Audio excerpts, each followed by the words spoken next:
West Indies versus Sri Lanka, third and final ODI.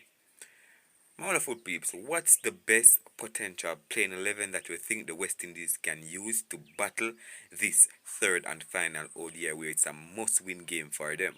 Because I have a lot of combination that could work based on the team that is selected, but I want to hear from you guys. But if it's the first time on the channel, please go ahead and hit that subscribe button and turn on the post notification bell to be the first alerted whenever a new video is uploaded. And don't forget to leave your honest thoughts in the comment section. So let's dive right into it. So West Indies haven't really been doing well in ODI cricket as of late. I must say it's rather disappointing because 2023 they were a team to contend with, and I thought that they would have to be in this situation where they have to fight now to get the automatic qualification into the 2027 World Cup. But this is how cricket operates, especially in West Indies.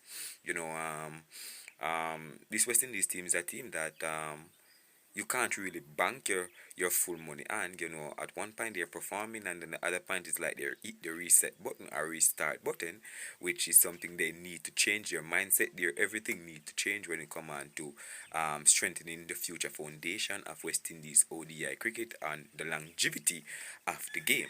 Well, as it regards to playing 11, I must say Shimmernet may come back to the team is a blessing. And they indicated that he is the man that they are banking on to really help them qualify automatically for the ODI World Cup. So there's a lot of pressure on this senior man, Shimmernet Maya, who has a lot of potential and talent. Hasn't really demonstrated as you would have loved for him to do. But we're glad to see him back in the squad. I'm gonna say anything bad about him. Cricket is what he loves, and sometimes you just have to make rough decisions or hard decisions. Some people might not like it, but it is what it is. You have to make those decisions. So opening the batting, my people, have to be Brandon King. He started off pretty well in the first ODI, if I must say. But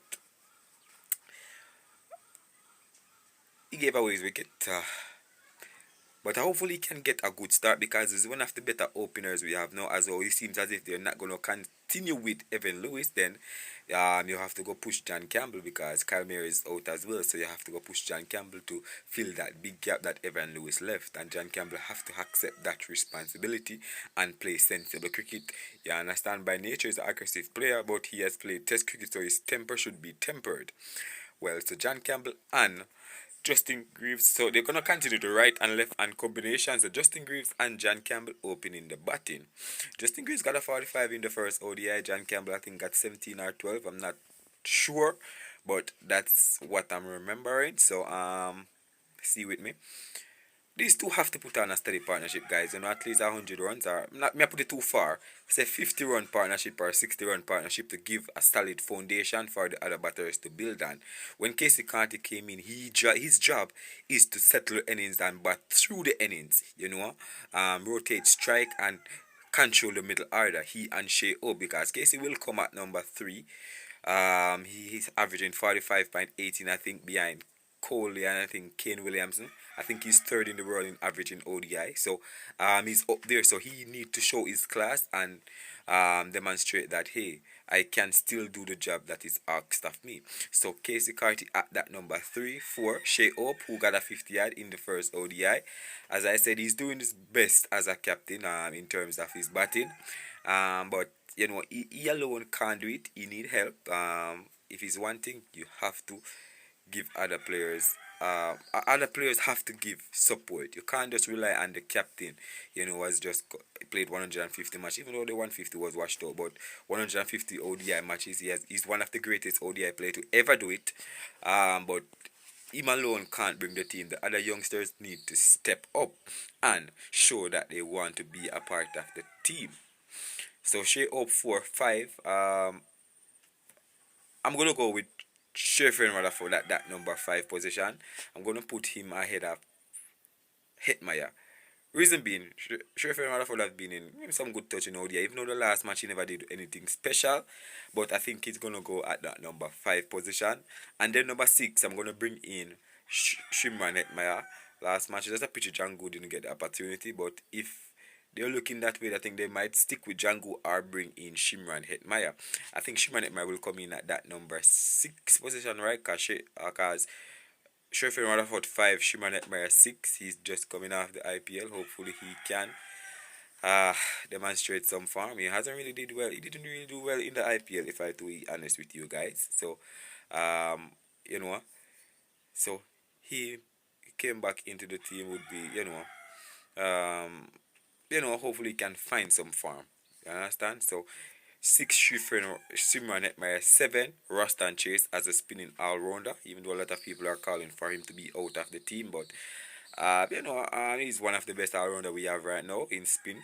So we're not gonna really say too much about him, and we all know why he can't be dropped so easily. So sure, he's at number 7. Number 8 now, guys. Number 8, I think I'm gonna go with Matthew Ford at that number 8 position. He grabbed 2 wickets the last match, and he can also bat. So that's 8. Number 9. Budakish Moti gonna come in at number 9, and we're gonna play with 2 more pacers because we have Justin Greaves in the team, so we have to go. I'm not gonna play an extra pacer. I'm gonna play 2 out and out pacer with Matthew Ford as an all rounder, pacer bowling all rounder with Justin Greaves up top. So we're gonna go with Alzari Joseph and Jaden Seals for number 10 and 11. That's my team to face Sri Lanka in the third ODI. Hopefully this team can deliver the goods that is asked of them or what is demand of them.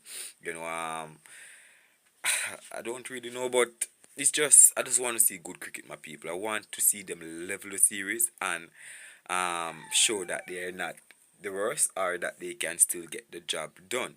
So if I should want to go quick recap of this team, we're gonna have John Campbell, Justin Greaves, Casey Carty, Shea Hope, Sherfin Rutherford, Shimran Hetmaya, Rastan Chase, Gudakish Moti, Matthew Ford,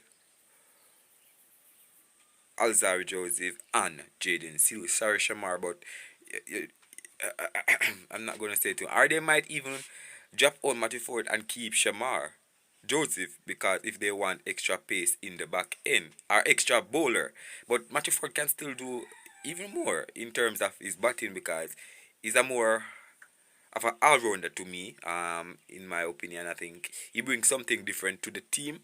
Everybody brings something different to the team, but with him, his potential to score runs with the bat as well is a valuable asset to the West Indies team right about now. And I think that they could really see where this go and use him in the team. But my peeps, just leave your honest thoughts in the comment section down below. Bless up on yourself. Alright, big up.